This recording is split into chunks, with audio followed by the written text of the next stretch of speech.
the show, everyone. This week in flag football is back with Colin Martin. Colin, we did make a insensitive, Yes. or sensitive? Insensitive. Very insensitive. All right, so we want to apologize. I don't even want to bring it up. Just wanted to apologize on the air. I forget. Okay, and welcome you back. Really, it was just my fault. We didn't communicate with Colin.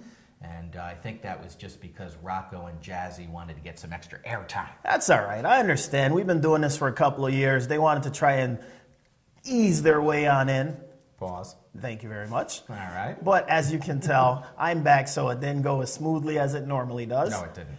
That just lets them know, pretenders, contenders. Wow. Know your lane, boys. Know your lane. And your limits. All right. Hey, before we get into it, just want to give it a shout out to my boys, Alabama, with the big victory. They can score even if they don't play defense. But Johnny Manziel, hey, he's unbelievable. Big money for old Johnny boy coming up. Well, he already got it. He already got that. All right, but he's going to get more because even if he stinks in the NFL, they're going to pay him first. Yeah, but I'll tell you what, he looked.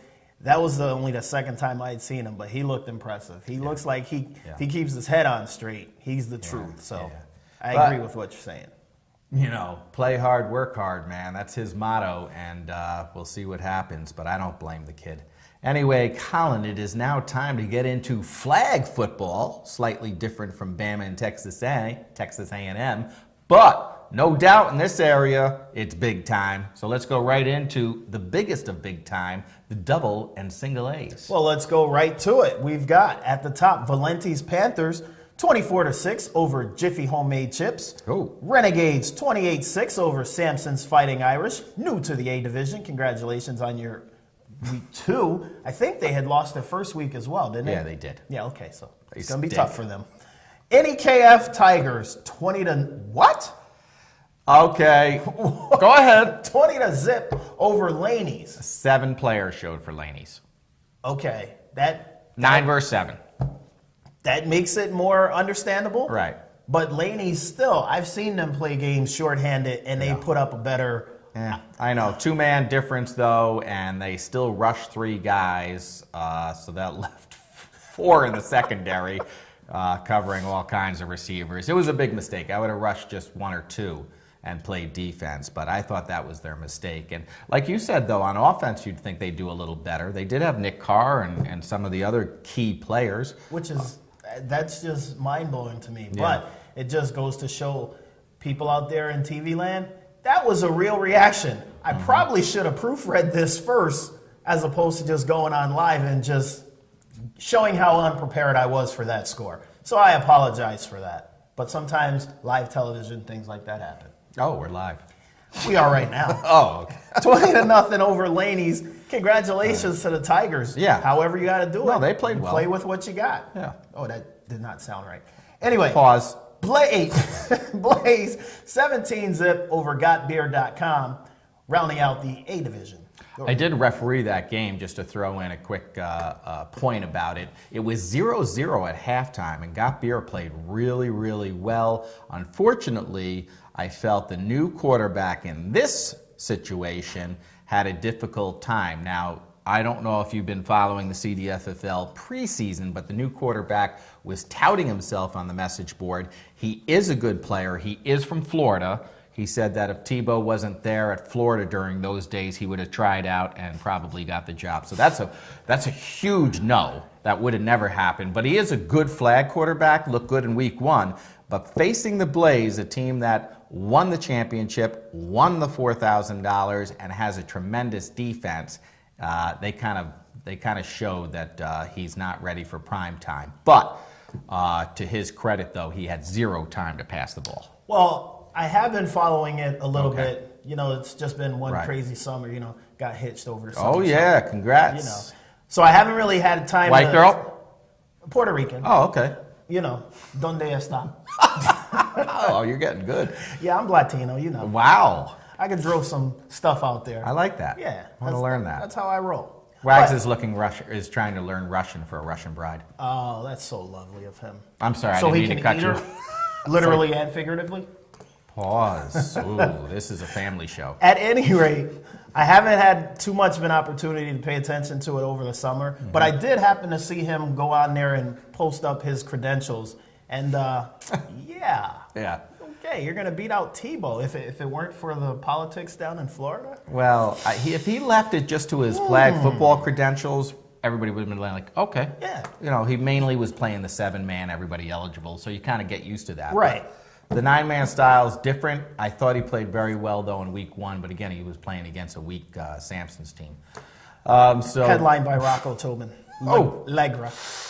Yikes. Yeah. But no, you can't go on the message board, and we've seen it time and time and time again. Somebody goes on there, starts puffing their stats, how great they are, how good their team's going to be. They're going to run this. They're going to do that. They're going to be unstoppable. And then you come out and get smacked down with a dose of reality. Yeah. I mean, like you said, they had a good first week, but now you're stepping up in competition, defending champs, and maybe next time just tone it down a little bit. That's all. But I still want to make a prediction. If Laney's does not get their act together, I think Got Beer will be in the championship for the Blaze. Bold prediction right there. Just want to go on record. I still wouldn't put them in there. Who are you going to put in? One of the Samson's teams? Yeah, no, I wouldn't put them in. We'd get fired if I finished that thought. All right. But, you know what? We'll see. There's only week 2. We still got 6 weeks left. 7 weeks, actually. I'm sorry, 9 in the fall. I keep forgetting that. So there's still time for them. They're 1-1. Yeah. Time for them to turn it around and make a liar out of me. Go ahead. Yeah. And I have no problem if you go out there and prove me wrong. I will come on this show, give you your props, and admit I was wrong. It's happened twice out of 50 times. So just throwing it out there. When it happens, I will acknowledge that you proved me wrong. That's how I roll. When you call it down the middle, you have no problem admitting you're wrong. Because I damn sure have no problem telling you I told you so. All right. You're like Obama with the red line for Syria. Wow. Wow. No, because I'd have just bombed the hell out of them. And consequences be damned. Jesus. You know what? I saw the funniest thing. Not to turn this into a political show, but somebody put something that I had seen and said, so let me get this straight. We're going to bomb Syria for using chemical weapons on Syria. What business is that of ours? We like children. Apparently so. Apparently, more's to the point we're just going to dive right into another country's conflict when there's so much more we could be doing at home to fix our own conflicts. But now let's get back to football and off of the politics. Let's go into our AA division standings. At the top, we've got the Blaze, 2-0 with Valenti's Panthers, GotBeer.com at 1-1, PalmerAutos.com and Laney's at 0-1. In our A division, we've got the Renegades at 2-0, followed by NEKF Tigers at 1-1, Samson's 49ers 0-1 with Jiffy homemade chips, and then Samson's Fighting Irish 0-2. Big difference between the B and the C division, eh, Samson's? Hey, Rocky! Wow. How about that? How about that differential? Yeah, they're getting hammered. Well, 15-52. The 49ers, that's not too bad. Yeah. They're only down 14 a game, but the Fighting Irish... Yeah, they're getting 37. More impressive is That's the Renegades. mercy rules. I'm sorry to interrupt, but more important is the Renegades. 42-4, 6 against. Well, they got a lot of speed, and they got a new acquisition fresh off of suspension. I won't call his name out, but his letters and his initials are A to the J. Wow. Yeah. Okay. Let's see if he continues all the way. Whoa. That rhymed. It wasn't even intentional. Man, See, I like it. That's all right. I roll. But I'll give it to Francois Boogie. I love getting new names for the B division. Stuff. That's not a new name. That's the name Tony's been calling you for years. Oh, okay. All right. I'm so used to all the Carl's got one for me. I forget what it was called. Do you know? Can't say that on television. Oh, you can't. All right. Anyway, folks, B division action on the circle. 21-0 over the Bootlegger Bulldogs. We've got the Vikings 13-7 over the Giuseppe Warriors. Giuseppe was driving in late in the game, but then they threw a pick, and that was turned to the house. So they lose that game. The Vikings rebound from their loss in week 1 down the circle, so they're 1-1, and you'll see that in the standings. Rugged Rams 36-8 over Kaiser. So Rugged Rams, I think they lost that first week. I can take a quick look at the standings, and they certainly did. So this was a good bounce-back game for them. Kaiser, though, is really looking a little weak at this point. They're going to need to get their act together if they want to make a playoff push. All right, and then 41 Sports Bar, 30-0 over Philly Bar and Grill. The Rampage, 7-0 over the Bootlegger Predators. Forever Bandana, 24-7 over the Aztecs. Just so you know, Colin, Forever Bandana is the former Money team. Oh, okay. And they are also combined with some players. If we could get the research team to yell it out. Forever Bandana is Money team and... All right, maybe. Lights Out and Twisted Creation Tattoos. Lights Out and Twisted Creation Tattoos. I'm sure people probably heard the booming voice through there. Yeah. That wasn't our intention. It was just to get some info. Oh, his voice carries when you're Right. that big, you know. Right. Well, the guy next to him is even bigger. Yeah, I wasn't All going right. to say that because I don't know him like that, but I'm a little uncomfortable. I feel like we're the meat in a sandwich right now. Woof, pause. All right, so anyway, there's your Pause and scores for run. B Division, folks, and Forever Bandana. Look for them to really be a top team, and you'll see that they are leading the standings along with 3 other teams, 41 Sports Bar on the Circle and Rampage. They're all 2-0. Rampage, once again, last season, first season in the B, they made that real big push. I believe they were 4-0 and then went 4-4 and missed the playoffs. Research team, is that correct? That is correct. Okay, so, I mean, let's see if they can get the quick start, which is always great, but maintain it. That's always the thing, because you want to maintain, like you said. You don't want to get off to a good start and then fade away as the season goes on. That was That's still me. Just what we were talking about pre-show. I thought that subtle hint they would have picked up on it, but Is it the apparently voices that they're getting wrong? I don't Or know. the skin color? But maybe if the camera's on you and you're not moving your lips, they may figure out that you're not the one talking. So Interesting. it's a novel concept, but let's hope that going forward, we work out the kinks. We've only been with these guys for a year now. Right, we So- were with Jim Lewis for 15. That was so, a you know. disaster. Oh. So we'll cut them a little bit of slack. But next now. time, guys, pick up on the subtle hint when I say pre-show. The difficult transition is to put the camera on the right person when they're talking. There you go. Right. Soon you get that down, you'll be at Channel 6. That's right. All right, so Vikings, Warriors, Aztecs, Rugged Rams, all 1-1. Bootleggers, they have 2 teams back-to-back. The Predators and Bulldogs, both 0-2. Kaiser Body Shop, 0-2.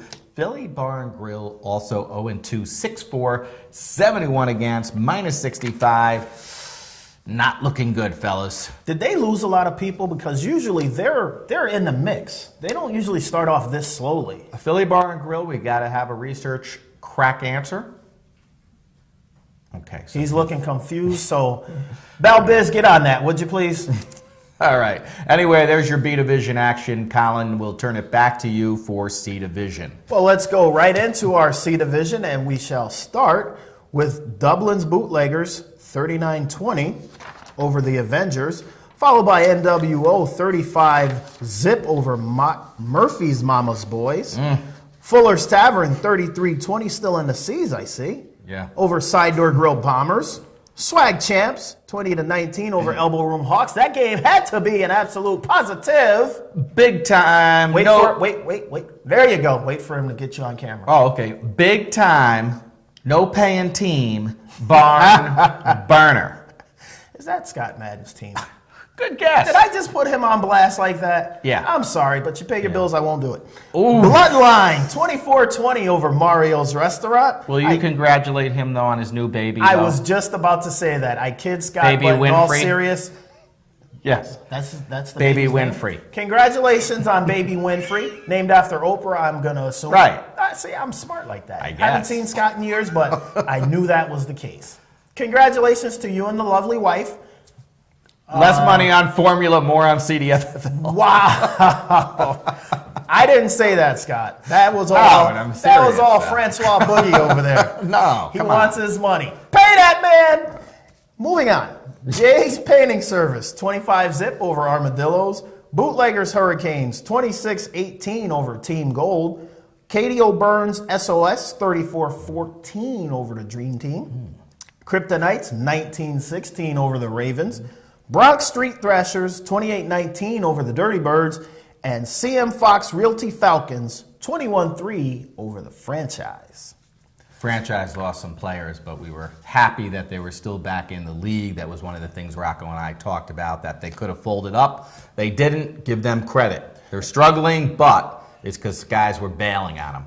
And they're a veteran team, so a lot of the teams around the league, they know these guys. So if somebody's looking for somebody to play, looking for a team rather, I'm pretty sure that the franchise will be out there scouring the waiver wire, scouring the message board. And if you guys want to play with a team, veteran team, has a lot of talent on their team, that's the team you want to jump on. You never know. You may be that missing piece to get them to turn this thing around and move on forward. G. Diddy Pasca's available. He has no team this year.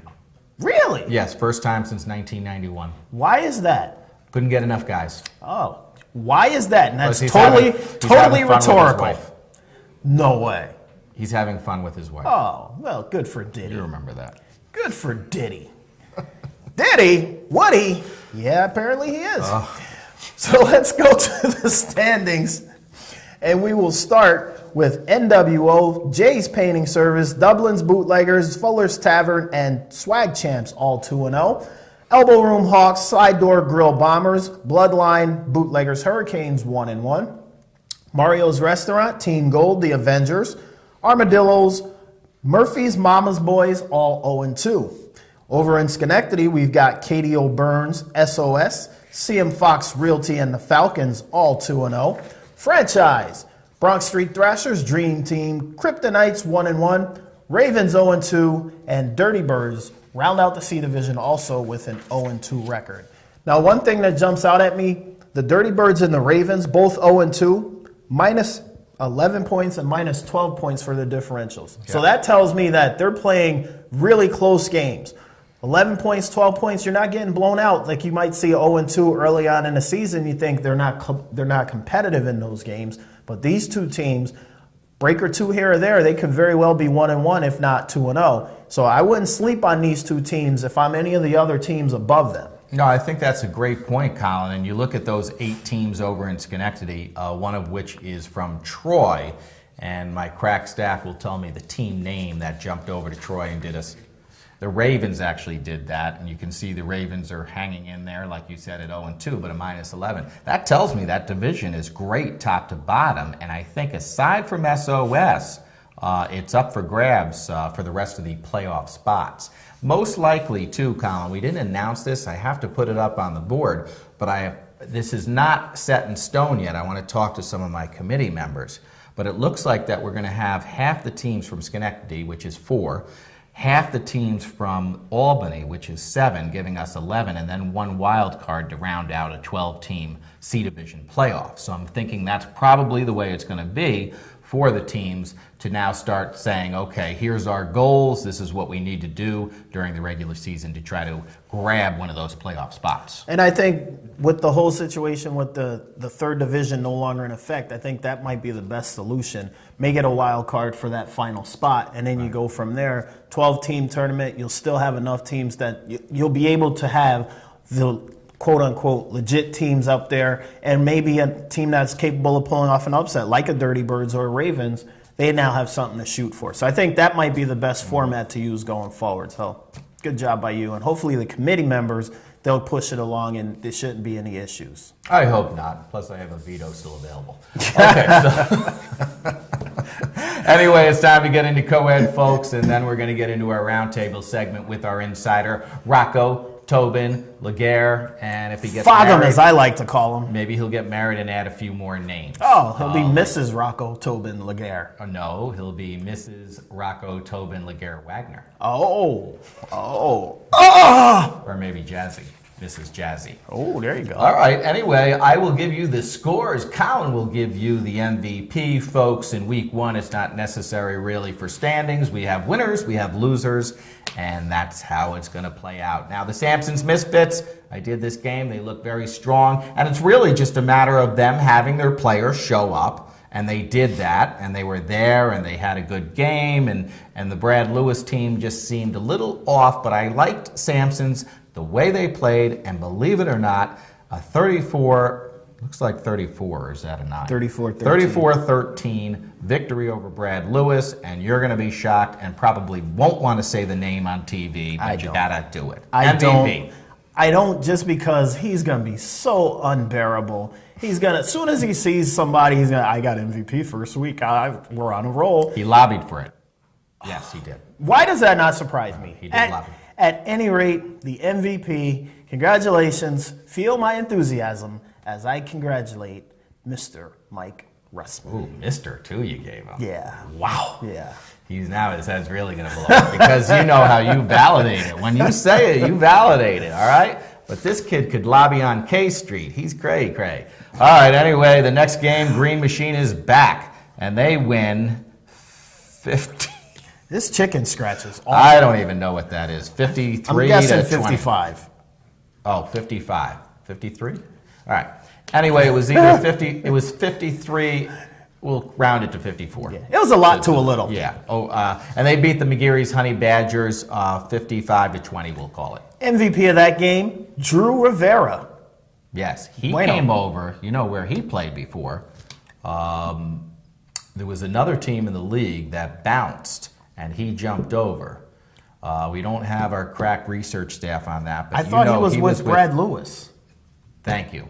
I don't know why I couldn't pick up on that, but you are absolutely correct. He was, and then he bounces over to the Green Machine. He's looking for a title, and he is a good player. Yeah, he is. Yeah. That's what threw me for a loop when you said the team bounced. I thought it was some team that had left. Right. You were absolutely right. But he bounced on the team. Yeah, he bounced on them, which actually I was going to ask you. I'm surprised that Brad Lewis got beat the way they did. Taking nothing away from the Sampsons team. They won the B Division playoffs last year, but I thought that would be a lot closer. Now that you're telling me he's on a new team, that might explain it. Absolute factor there. I mean, I don't know how close I don't think they beat Sampsons, but they certainly could have got closer with him. Yeah, it wouldn't have been a mercy rule. No. All right, and then, of course, Dirty Birds, 32-25 over the Renegades. MVP of that game, Jason Merry Christmas. All right, and the Dirty Birds actually had that game in hand. It was closer toward the end, but they really looked pretty good, pretty sharp. Mills was on target, and they did a good job. And Giggles did not have a good game, though. She admitted it. She admitted it. So she did not get the MVP, and that did go to the person that you mentioned. I'm actually surprised that the Renegades were able to keep it close because they were a new team coming in last year, and they got mercy ruled a couple of times by the more veteran teams. They played close to the newer teams, and the Dirty Birds, being one of the veteran teams, won a couple of titles, both A and B division level, B level, I should say. I'm surprised but impressed that the Renegades were able to keep it close the way they did. Even though it came late in the game, that just speaks to they didn't quit when the game got out of hand. The only thing I got to tell you, and this is so frustrating, the Renegades, Greg Dietrich, he does a great job with the guys and the girls, and they have people there, but they don't have their act together from kind of I don't want to blame it on the coach, it's just that there's just only so much you can do with the talent that he has, in my opinion, and that seems very frustrating. I felt frustrating for him. They could only make certain plays at certain times. They couldn't get any consistency going, and I think that's going to be their downfall for the remainder of this season. Well, I think that's going to come with time because I noticed the games that I was at last year, they were more like typical new team. They were more interested in the fun aspect of it, the beer, the camaraderie. Yeah. I think seeing they're playing closer games now, that's just going to take some time to get people to play more seriously, to keep those close games to become a victory as opposed to just losing a close game. So I think that'll come in due time, but he's going to keep recruiting because, like you said, if you look at his men's team, they're so organized. Right. I almost don't want to say this because it's going to sound like an insult, but really it's a backhanded compliment. He's almost as diligent in putting his men's team together as the general is. Right, there's a difference, though. There's cash involved. Okay, so anyway. We're not Florida or FSU or anybody like that. I don't know where that came from. Anyway, Dell Lanes, this is kind of a surprise, I would think so to you. 42-27 over Darkside. Not really, because I figured it would be a closer game. The 15 is the surprise, not the fact that Dell Lanes was able to win, because Dell Lanes, a veteran team, multi-championship team, veteran experience, leadership, key position players, Hall of Famers at certain positions. So they can play with anybody, whether it be Silver Bullets or whether it be Darkside, the top two teams from last year, whether it be Riff Raff, who went to the Super Bowl last year. Right. Dell Lanes can play with any of the top teams, so I'm not surprised they won. Maybe the margin of victory a little bit. Okay. MVP of that game was Kevin Renahan. And he's been around since day one. He's a great guy, and he's only abused one official, that was Phil. All right, And he's no longer reffing. Well, he's on the roster. He is the second backup behind yours truly, even though I heard you try to give my spot away. I did only because it seems like you're refereeing because we need you, not because you want to. No. I'm refereeing. That's true. I am refereeing That's a good as point. a backup plan. Yeah, All it's right. not, but I'm still the first backup. I thought you were only doing it because you were helping us out, not that you really wanted to. I am, but if All right. you have your choice between me and that other guy. All right, so he went down to number 6. Anyway, that's Kevin Renahan did a great job there. One big piece of news that you should know is that Rob Enoch is no longer with Del Lanes. Did he retire again for the 7th time? No, he's Oh. actually playing. Oh! All right, folks. Who's he playing with? Well, Drop the knowledge right should now. we drop it, or do you want to think about it and guess when I bring in Rocco? It's up to you. Let's drop it. Let's drop it. It's Green Machine. Am I right? I'm right. Green Machine. Okay, I'm going to drop my little inside information. Okay. He told me that. Oh, But he's been telling me that I'm not playing with them next year for the last 4 years. I'm retiring. So I didn't believe him. So history has shown that he was going to say it. I just accepted it, dismissed it. He's going to be back with Del Lanes. All right. So this time it was actually truthful. and I officiated the game, and I'll tell you what, there seemed to be a little lovers' quarrel going on between Talisha and Rob Enoch. I think that's the connection. Uh-oh. No, I can't. Wow, you missed completely. Yeah, I missed completely. That's why I have to pay. Anyway, folks. You don't have to pay Rocco. He'll do it for free. Oh, well, him. He's not reluctant. No, he's not. All right, so there you have it, folks. Little inside info for you. And then Riff Raff, the old All-American team, wins 31-6 over Andy's Maniacs. I cannot make out the last name. Hopefully you can. But the MVP of that game was Jeremy Putorti? Anyway. Jeremy P., congratulations. Yeah. This Jeremy kid, I think it's a kid that Jimmy Sitz was talking about, but they have a new kid that they feel is going to be probably one of the star players of the entire league, a legitimate all-star, and Doug Jensen at the men's game, who plays on Riff Raff, already dropped the news that that team is going to win the whole league hands down, meaning the Riff Raff. Really? I don't know about that, Another but that's bold what they're prediction. saying. Yeah, that's what they're saying. So, speaking of champions, the Silver Bullets roll right over Kohlers 45-8, and Kohlers did have their team. Yeah, that was a personal beatdown. You know the backstory. You know the history between the two teams. So they took every joy imaginable and put in that beatdown on them last night. Or this past Saturday. I'll let you do the MVP because I know. Oh, thank you. Yeah, well, you know. How'd you know? Because I'm good like that. I mean, dude, we've been doing this show for 14 years. That's fantastic. My future divorced wife, Maria, she lost 15 pounds. Muff diver, Mafa. Ooh, Yes. wow. No, that's not true. You might be The 15 pounds is true, but not the other part, all right? So anyway, folks, congratulations to Maria. She had a great game. And finally, the final game of the day. It's amazing that the team was able to pick how they were able to go against the new team. You would think that that team almost made the schedule.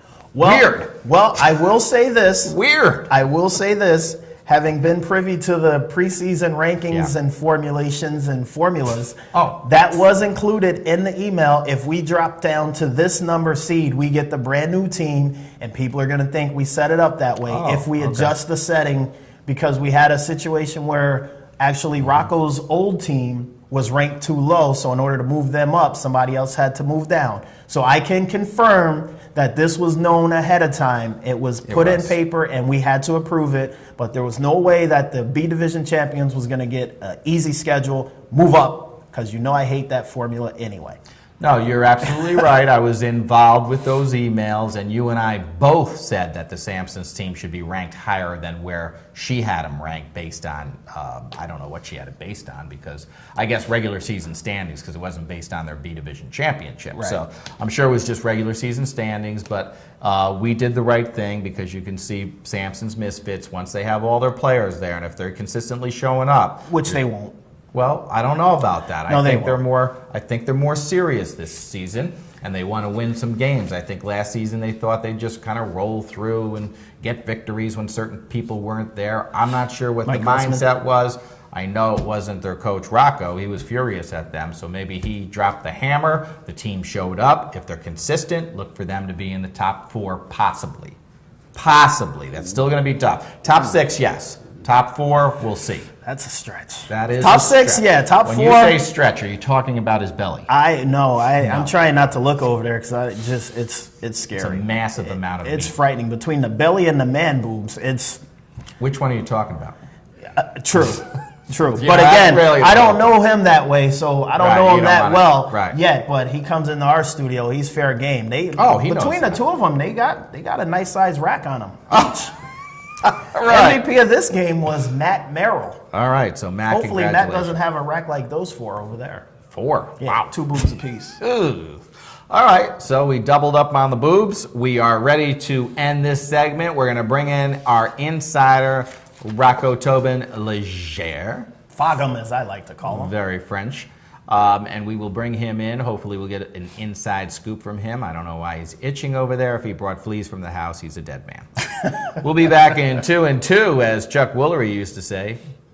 We're back, folks. This is the round table, as you can see. The queen, the king, I should say. The king lent us his cloth. And, oh, wow, right off the rip. It's not Welcome good. back, Colin. We missed you week 1. Thanks, Glad Fogham. to have you back. Yep, he's Fogham, cured. appreciate it. All right.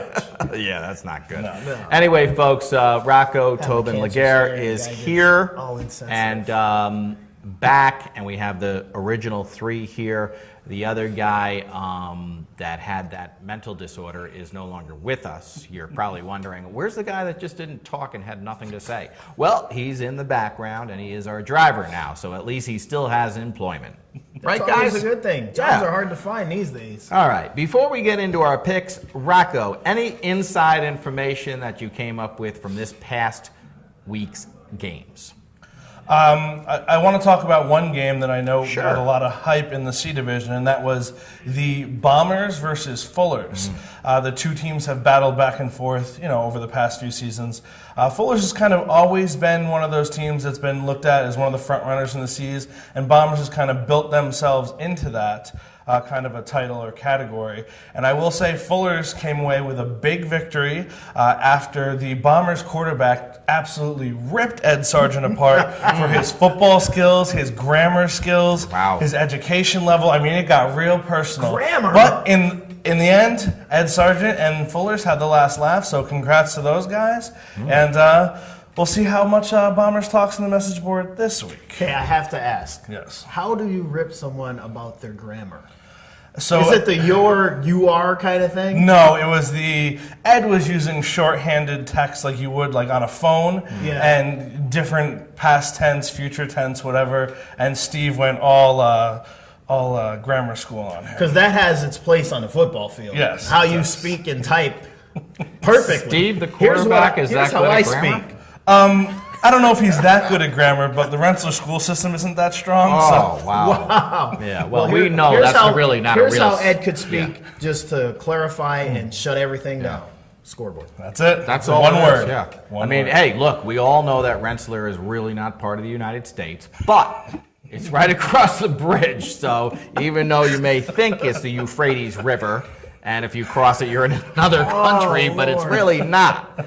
Okay. Plus, some of their women over there, until they hit 21, are pretty fine. Now, as far as the games of the week, we have 4 of them, folks. We're going to start in the A division, and that's the Blaze and Panthers. Both teams are 2-0 apiece, and the Panthers, hey, this is a good start for them, Rocco. And yes, they're coming up against the big dogs here in the Blaze, who look just as strong as ever. What's your take on this game? So in the first segment, I believe you stated that if Laney's didn't get their act together, Got Beer would be the team to meet the Blaze in the Right. championship game. I'm going to say it's going to be the Panthers who meet the Blaze in the championship game. I personally think Shoemaker, the quarterback for the Panthers, is one of the best in the league. ABC, doesn't matter. He finally has a line in front of him, Yes. and they added Noah and Hassan, 2 more weapons, and I just think that as they learn to play together, he has all the time in the world. They are going to be a competitive team that can see the Blaze in the championship. I will say one thing to note for this week. I don't know the status, but Noah Corman and another one of their receivers left the game with injuries last week.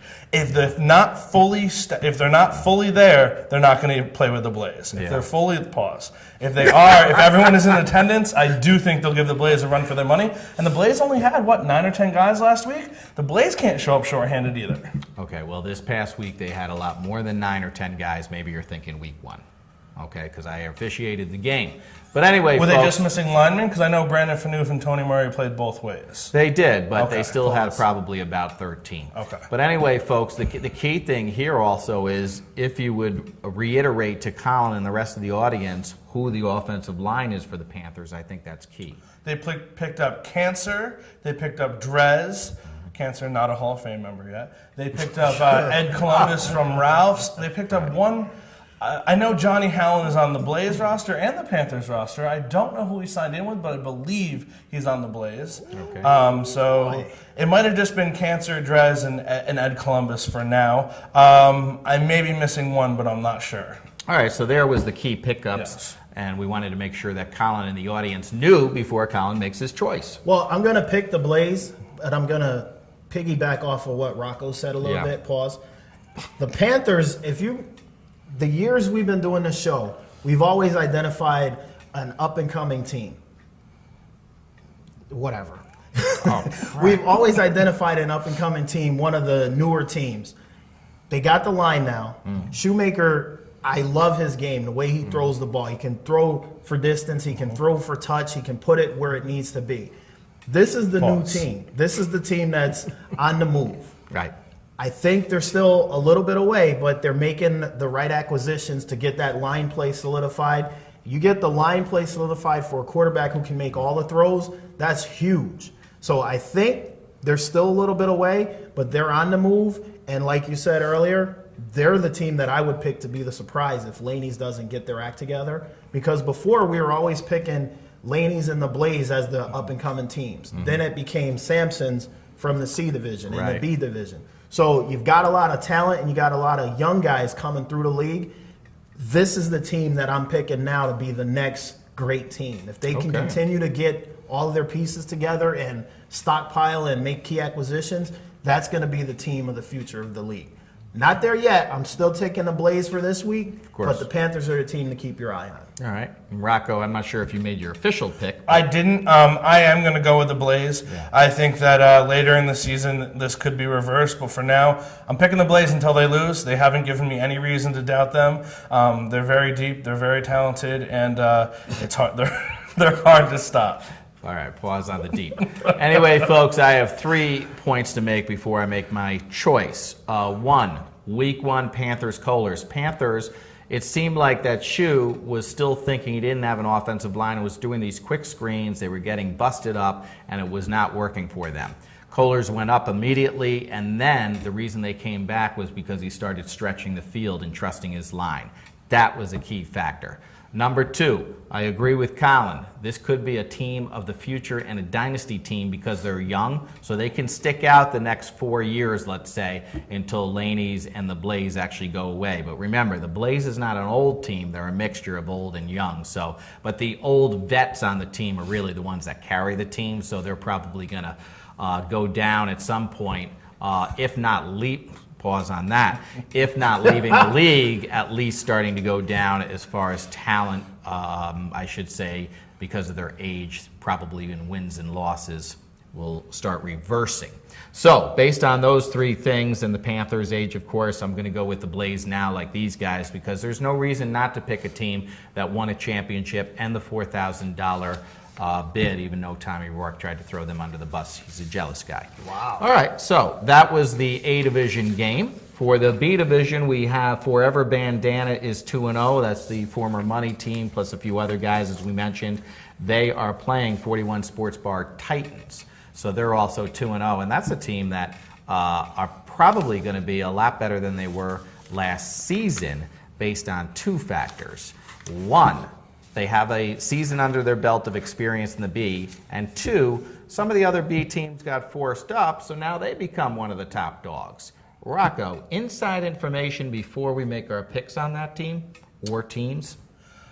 Forever Bandana has done a good job of getting some veteran linemen from various other teams, Twisted Creation Tattoo, some of the old Team Mizzy guys, etc. That has kind of given Flip the time he needs to be creative because he's a quarterback who can run or throw. Right. Money Team is full of athletes, but I actually think they might have less athletes than they did last year, but better line play. The Titans, you hit the nail on the head. Teddy Minnesal has continued to just add a few pieces here and there. It's a team that is well coached. They play together better than almost any team in the league. They know their strengths and weaknesses. Their big thing in the offseason was boosting their D-line. I think they've added some size, but I don't know if they have the horses to stay with Forever Bandana. So I'm going to go ahead and pick Forever Bandana. I think Flip is hard to stop, and that the lines for Forever Bandana, if guys show, of course, that's always the X factor in recreational sports, but I'm going to pick Forever Bandana over the Titans, but I do think the Titans will be there in the end. As you said, with some of the teams moving out of the B division, Right. they're a contender. Okay, Colin, you want to make the pick? I'm going to go with Forever Bandana, but I think it's going to, everything you just said is 100% accurate. But I don't really know enough about the Titans, aside from the fact that they're 2-0, they were in the hunt last year. So I'm taking this pick strictly on the devil that I know as opposed to the devil I don't. But I do like the fact that Flip is their quarterback. They've been playing together for a lot of years, and the athleticism is going to be the deciding factor in this game. Not to say the Titans don't have a lot of athletes, but I think the athletes that Forever Bandana has, they're just a little bit better. So I'm going to go with Forever Bandana in a close game, but I think they'll pull it out. All right. Pause. Pause. Rocco, did you make your official Yes, pick? I said Forever Bandana. Okay, so you're going with that. I got something that scares me about 41 Sports Bar. Colin knows this. Rocco, you probably know this, but we've officiated a lot of their games. They're the most organized team I've seen. They've got so many plays. They can do audibles. They've got everything going for them except one thing. I don't see them winning the big game. I never get to see them pull off the big game and get into a title game or a Super Bowl. And I don't think it's going to happen this early in the season. There's still a little bit of an adjustment I think they need to make. And I think, like Colin says, the talent level on Forever Bandana is too much right now for 41 Sports Bar. So we've got another clean sweep. And to kind of piggyback off of what you just said, the one Super Bowl that the Titans did make it to outdoor was the C Division Super Bowl 2 seasons ago. And Teddy, I'm not trying to pick on you, but they got absolutely mopped by the Panthers. It was something like 41-0, or it was a absolute blowout, and it wasn't due to that much of a talent difference. I like you said, I don't know if they can succeed in the big game, but hopefully they learn from their mistakes mentally, not physically, and they're ready to go. Ironically, you mentioned 41-0, and now that's the name of their sponsor, 41 Sports Bar. Go figure. That's an interesting play on words there. Now, our third game is from the C Division. It's in Albany, and this is a good game because this is really Albany versus Troy. Okay, you've got Fuller's Tavern. They're 2-0. They're looking like they always do, a strong team until usually they get deeper into the playoffs, and then things can explode, and then they blame the referees. But in early season game here against Carnage, a team that's coming over from Troy, but then added Sean Condy and some of his key players from a team that dropped off because the bus does not go to Albany from Troy at that hour in the morning. So there's your factors, okay? Before we make our picks, again, what I like to do, Colin, is get any inside information about the two teams from Rocco. So one thing that has been Fuller's downfall in years past is attendance. I was talking to Fuller earlier today. He has so many guys this year, he's actually trying to figure out how to get guys playing time. So to me, that says one thing. They went out, they recruited hard, they got guys who want to play, but it also says they might be putting less talented guys in the field instead of playing their key guys, both ways. In terms of the Carnage, that's Jesse Ward and his team. It's half the guys from the 49ers, which was a team that went to the Final Four in the C's last year, mixed with Jesse Ward and some of his boys. They have tons of talent, lots of veteran experience. This is going to be an absolute shootout, is what I believe.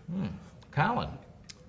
Fool me once, shame on you. Fool me twice, shame on me. Fool me a third time, just beat the shit out. Beat Whoa! Mid-season form already. Okay, here we go. I say that to say Fuller's has fooled me so many times. Before you drop who Carnage was, I was picking Carnage. Because Fuller's, talk to me come playoff time. I've had enough. I've been there, done that, seen it. Makes sense. They run through the regular season and then choke it away, something stupid. Pause. So I'm not I'm not falling for it again. I'm taking Carnage just because Fuller's is not going to fool me again. All right. Before I make my pick, I'm going to ask you two a question and pose this to the audience as well. Is Jesse Ward over the hill, or will his play calling and what he has left in the tank be enough for this Carnage team to make a run? For the C division, absolutely. Okay, that makes sense. For the higher divisions, not even close. Right. I completely agree with that statement. Give Jesse 3 seconds, he can make something happen. If there's pressure in his face, he's not as mobile as he used to be. His arm isn't as strong as it used to be. His plays, while maybe the best in the league, will not get it done in the higher divisions. All right. Well, you guys certainly answered my question. I concur on both of your points. Just want to bring that word up if you don't mind. First time for you. All right. And say that I will be going with Carnage as well in this case. So I did not make my official pick. But I am going to go with Fuller's. Only because I was watching Carnage last week, and when I got there, they were losing by 3 points. And until about the last 10 minutes of the game, it didn't look like they were taking it seriously. They were playing buddy ball, and buddy ball is the #1 killer of talented teams in the C division. It's great. I'm glad teams have fun, but until the last 10 minutes, they did not play the right guys in the right positions. Once they did, they were able to pull away. But I think Fuller's has a little bit too much talent for Carnage if they don't start from play one with the right guys in the right position. But I would answer that by saying that's where having a Jesse Ward on your team comes into play. Because if he's playing against the top team, so to speak, and they're not right early, he's not going to let it get to that point. Maybe last week was a game they could have won just by turning it on. They're going against the Fuller's team. He's not going to have that luxury to wait till X number of minutes left in the game before they start to play. So I think he'll get them right and ready from the start. If he sees that they're sluggish or they're not taking it seriously, that buddy ball you mentioned, that's going to go out the window really quick. So you'll be taking the Fuller's team then? I'm still going to take the Fullers, but I think Colin brings up a lot of good points. Yes. They do, but I think this is really a good game to watch, whoever's going to be around Lincoln Park, because I think this one could have some interesting factors, because you have the size of Fuller's, the experience of Carnage with Jesse Ward, you've got Sean Condy, who's usually an automatic as far as getting catches and so on and so forth. Even Ed Sargent, nobody seems to be able to cover this guy. So there's a lot of pieces to this narrative that I think you guys are going to have a really good time watching this game if you get down there. Do you happen to know what time this game is? No, but you can go to allamericansportsrecreation.com. Thank you for that lead-in. No problem. I have one other question. Sure. Do you find it as awkward as I do that he is breathing as hard as he is? Yeah, I'm not sure if it's because, well, he is standing. Well, I hope that's all it is, because I'm uncomfortable with the panting that's going on right there. It's more due to the heat from the lights. Okay. I'm a bigger guy, so I'm a little bit warm. Okay. Thanks for calling me out, Colin. Again, we missed you last week. It's great to have you back. I'm just making sure the Fogham wasn't about to... This is that color commentary I brought up last week. Don't get mad at me, because without me, the show was bland and pale. Ooh, it was pale, that's for sure. See, but anyway, I got some responses too for you, big fella. Colin, are you more worried about his panting or the chair over there and what's being happened to that damn thing? All right, anyway, let's move on. Jazzy's giving me the dagger look. C Division, Schenectady franchise 1-1, Thrashers 1-1. I'm going to let Rocco, as always, give the inside scoop on the game. Don't make your prediction, and then we'll go through the three of us. Pause. So kind of what you guys both alluded to in the first section, outside of SOS, Schenectady is wide open. Yes. Thrashers, Dream Team, franchise, all the teams are right there. They can play with each other. Pause. So to me, this is a game. The Falcons are 2-0, but again, we've seen them as a middle of the pack team over the past few years. So to me, this is a game to define which one of these teams wants to try to step up and be one of those contending teams. As we talked about, franchise lost a lot of players. However, their veteran leadership, their nucleus is still there. They still have some playmakers. So can they turn it on? Week 1, they played great. Week 2. They faltered a little bit. Which one is their identity? That's my question. The Thrashers, every year they're talented. They're fast. They're deep. And to me, can Rome and his boys, they lost week 1 to SOS, can they run the table and beat everyone else and clearly define themselves as that second best team in Schenectady? So those, to me, are the questions to ask during this game. Excellent. Colin? Well, the fact that the franchise is an established team, it worries me that they're struggling to get numbers. And you're going against one of the potential top teams in the Schenectady division. They're going to be able to make some noise, the Thrashers are. So the fact that they could potentially be shorthanded again as far as numbers go, and the Thrashers are going to come ready to play, I think that the Thrashers are going to get it until the franchise are able to get their numbers and get those people back to showing up regularly. I think they're going to struggle. But like we said earlier, if anybody out there is looking for a team to jump onto, that's one of the teams that might be a good fit for you. But until such time, no, he's not a good fit for anybody. Oh, because he's not going to go there and play quarterback, and he's 55, and he's daggone sure not going to play safety like he likes to. Oh. So I think Diddy, unless he has his own team, he may be forced into retirement. He's 55? Close enough. But I think that because of the struggle with numbers, right. Franchise, if they had their regular team, they might make it a closer game. But I think the Thrashers are going to get this relatively easily. 2 touchdowns. Yeah, okay. Rocco. Tobin. Father. I know you were waiting for the last one. Waiting for that last shoot. All right, Wagner. Thanks. That's the one I was looking for. Oh, Mrs. Wagner. I actually got asked, quick side note, I got asked last week if Wags and I were getting divorced, and my only reply was, if we are, I'm keeping the dog. Okay. However, I'm going to go with the Thrashers because of one player, Chris Howard, the quarterback. And not necessarily even because of his arm. Chris can throw the ball as well as almost anyone in the C division, but because of his legs. I think that the franchise lost some of their secondary from last season, and Chris's ability to break outside the pocket and get big chunks of yards with his legs is going to be the dagger that kills franchise and gives Thrashers the much-needed win to try to keep pace with SOS and the Falcons for now. All right, I've got a little inside information just coming from me as far as what I think about these teams. I think that the franchise will do themselves a great service if they can even finish 4-5 this season just because of the key losses. They have the leadership still and some of the key players to try to put up a good fight against teams, but Colin was right. Just to maintain a 2-touchdown deficit against the more talented teams is going to be very difficult. But on the flip side, he's not on the team, I should say. I just want to point that out. The Thrashers, okay, here's what their problem is. They're fast, but they're top-heavy with talent. There's Howard. There's one of the top receivers on the other side. There might be a running back, maybe a defensive back. That's it. Then it's speed. But speed without the talent of football is not going to get it done. SOS is the speed team that combines talent. This is the Thrashers' problem, in my opinion. This is the inside information I'm just creating out of my own mind, not something that somebody else gave me. I just want to point that out.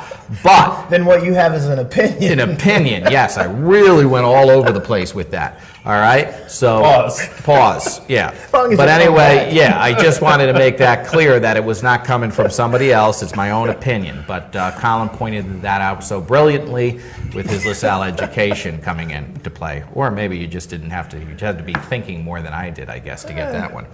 Anyway, folks, that's what I'm talking about. I think they're like the Philadelphia Eagles. They always talk about their receiver, their quarterback, and their running back, and then it drops off from there. I think it's the same thing with the Thrashers. Receiver, quarterback, maybe a running back or a defensive back.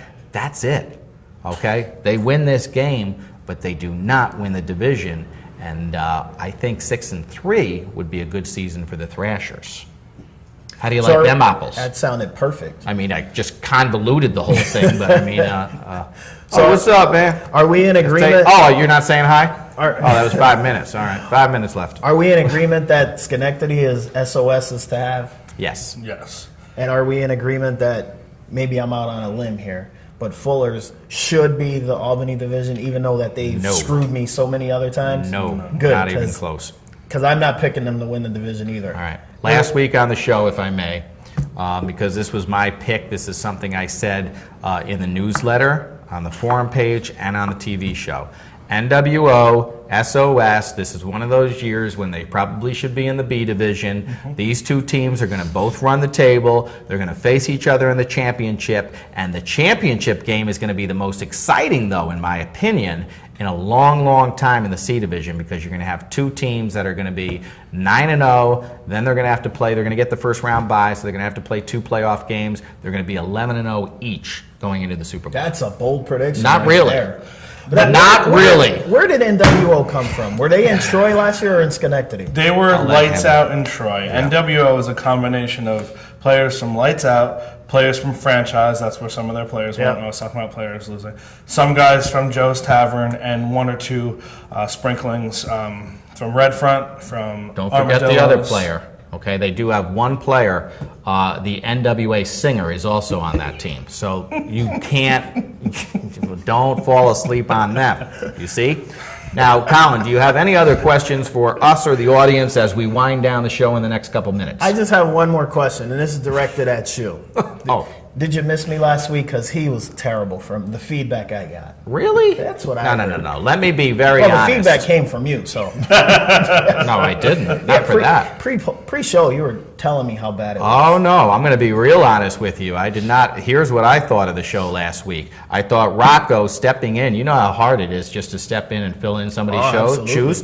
I thought he did a great job. I felt that Jazzy was an absolute disaster. Hold on record with that. Maybe I got the big guy Only confused. because, and it's not really his fault, he has zero knowledge of some of the things we were talking about. So when we ask him his opinion, he doesn't really have anything he can talk about because it's not his radio show where he can just throw out racial comments.